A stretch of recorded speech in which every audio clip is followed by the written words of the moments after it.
Hello, everybody. It's a pity I couldn't be there with you. My son will be 2 weeks old tomorrow, so we weren't in a position to make the trip up. And I'm very grateful to the team at the John Kelly Awards for facilitating my participation by allowing me to present online. So my name is Dr. Treasa Campbell. I'm a lecturer in philosophy of education in the Department of Learning, Society and Religious Education in Mary Immaculate College. Mary Immaculate is a university-level college of education and the liberal arts, and it is academically linked with the University of Limerick. I deliver a variety of philosophical content on the undergraduate and postgraduate programs offered there by the Faculty of Education. So I have implemented UDL in multiple ways, but for this presentation, I wanted to focus on one specific context in which I have been using the UDL to support me to be more inclusive in my teaching. So the example that I've picked is a module called Schools and Societies. It's an integrated module that brings together the philosophy of education, the sociology of education, and the history of education. And it is a first-year module that's delivered in the first semester on the B.Ed in primary teaching, the B.Ed in international, and the B.Ed in education and psychology. In total, there's 455 students in this module, and there are three elements of the context that I think it's really relevant to point out. The first is obviously the large student cohort. I think sometimes, and I definitely felt this hesitation and nervousness about making a pilot on UDL in a module with such large cohorts. And it's even more daunting when you make the changes to sensitive areas such as assessment. And I think there might be the mistaken idea that UDL involves a level of individualized tailoring that's only practical with small groups. So I wanted to embrace the idea that UDL is not just for small groups or niche student cohorts, but it's a powerful framework to improve the educational experience of all students, regardless of the class size. The second thing that might be interesting to note about this specific context is that sometimes also there can be the misperception that UDL is only suited to more applied subject areas. So there is no more academic discipline than philosophy. It's a very traditional academic discipline.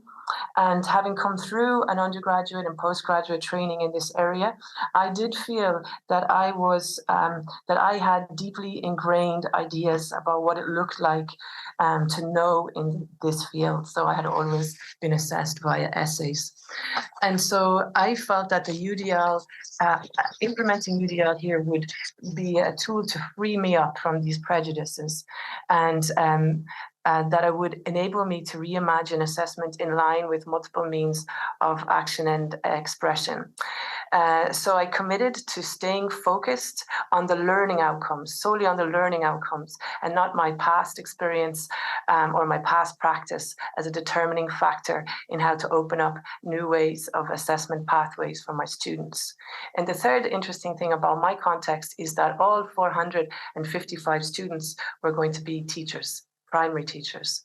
And so it was a wonderful opportunity for me to bring them on my UDL journey, to share with them my failures and my successes, and to get them starting thinking about their own inclusive practice and the tools that they could use, and if they could adopt the UDL framework and how it would apply in their context with their students. So to begin, what I did first was I met with the students in the tutorials, and in line with multiple means of engagement, I explained to them, I wanted to generate motivation and enthusiasm, so I explained to them the importance of the philosophical content and the purpose of the assignment. And then I shared with them what my wish list was for the assignment. So obviously I wanted it to give them the opportunity to demonstrate that they were meeting the learning outcomes. I wanted it to use multiple means of representation. So it was going to be a quiz, the standard quiz with just, text-based questions. And so I wanted to use UDL with multiple means of representation to bring in video, audio, comics, animations, graphs, and narratives into the quiz format to appeal to the widest range of learner preferences.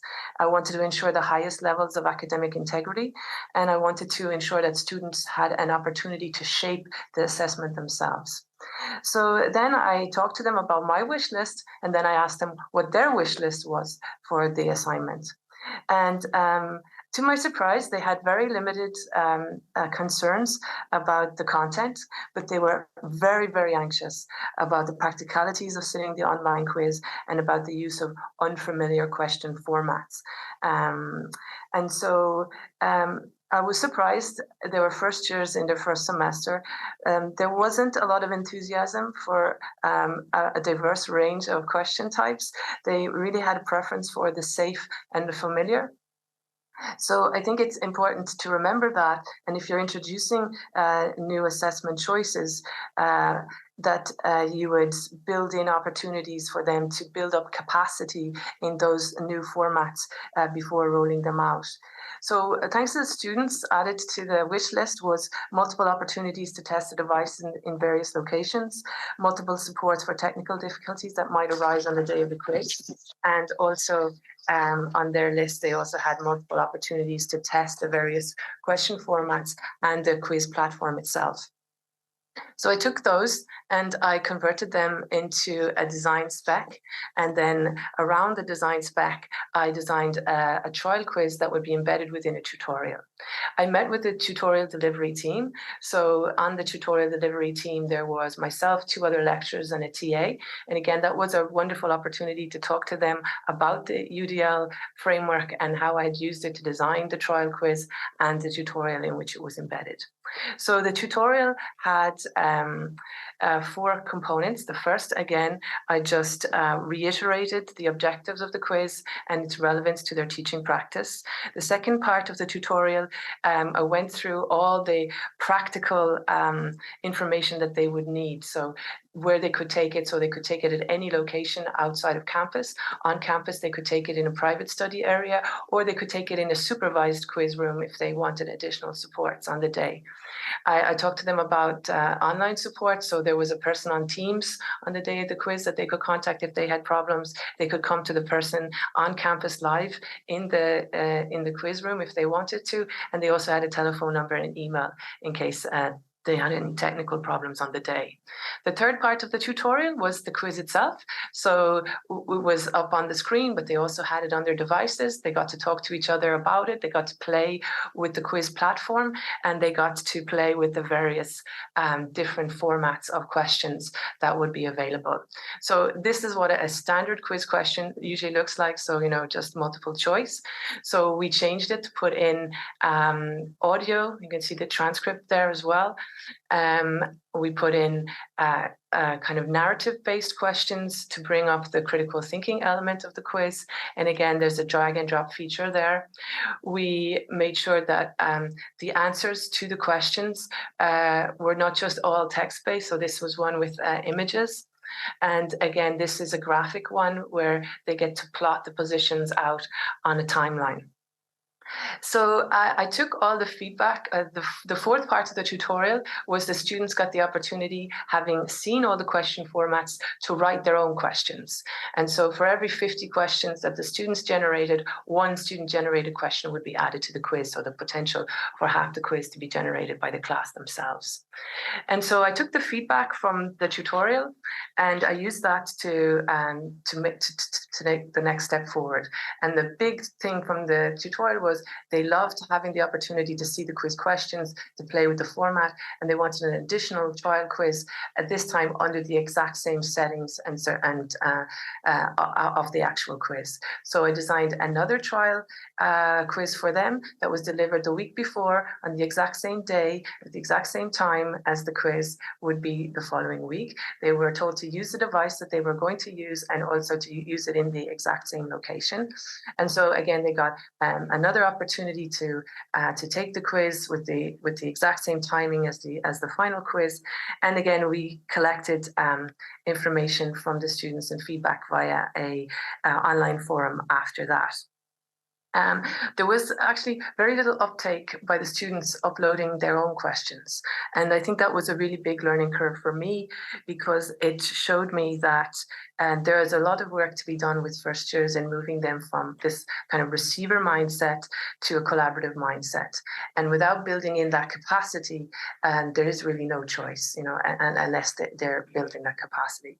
So you'll see in my future plans later that I'm going to add a full additional tutorial next time that's just dedicated to supporting them to get involved in the collaborative design process for the quiz. So then after they took the final quiz, and afterwards they were given a questionnaire. So you can see the impact was huge. The students found that the supports and the opportunities for the trial hugely reduced their level of anxiety about this new format.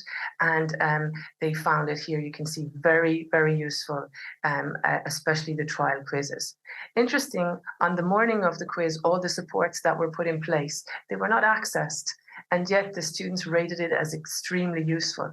So again, when it's new to them, the sense that they have all of those supports that are put in place was still very useful. And so again, if anybody's going to try something like that, you cannot put in enough opportunities to build their capacity and to make them comfortable and familiar with the setup.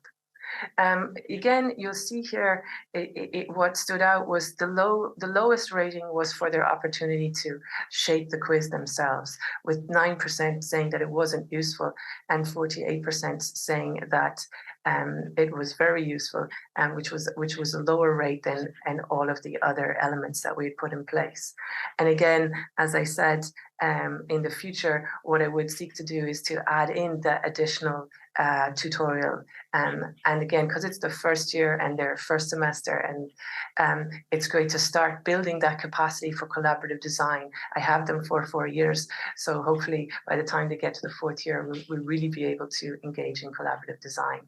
The second thing for my future plan is that having worked with me on delivering the tutorials, the other lecturer in history and sociology would like to use the UDL to roll it out in the future across all 3 strands of the module. And the other thing I want to work on in the future for this particular element of my UDL practice is to work with the students, to work with LEAD, to work with the Access Office and my colleagues to enhance the accessibility of the platform and the question types and the delivery method. So if a student isn't able to drag and drop, can we build in voice activation? Can we get the screen reader to read all of the different elements of the quiz?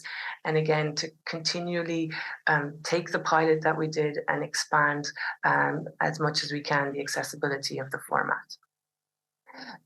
So again, I got to share, most importantly, to disseminate the UDL framework to my students, and hopefully that will inform their future practice. I also had the opportunity to consult with all the people working on the tutorials and my colleagues, which was really useful, and again, a wonderful opportunity for me to champion the value of UDL amongst my college community. And we are also in the process of validating our new teacher training programs that will run in 2023. And as part of that, we organized a faculty-wide assessment day. And again, I got to share my experience with the entire faculty. And also after that, a lot of faculty contacted me to talk to me about my UDL experience and the design of the quiz. So then just to finish up, the 3 main things I took away from it is not to overestimate the students' capacity to engage in unfamiliar assessment types or to engage in collaborative design, but to build in opportunities to increase their capacity in both of those areas. And the second thing was really to challenge myself to stay focused on the learning outcomes and not past experiences and prejudices I might have from my own kind of academic upbringing when it comes to diversifying multiple means of action and engagement. And the final one, we just did the pilot on the philosophy strand, and now we hope to roll it out across the 3 strands. So for anybody who's thinking about getting involved in adding UDL, not to be afraid just to make small incremental changes at the beginning and then to, scale up afterwards. So thank you very much. I just loved hearing the wonderful work that everybody else did. I wish I could have been there with you all And thank you for listening.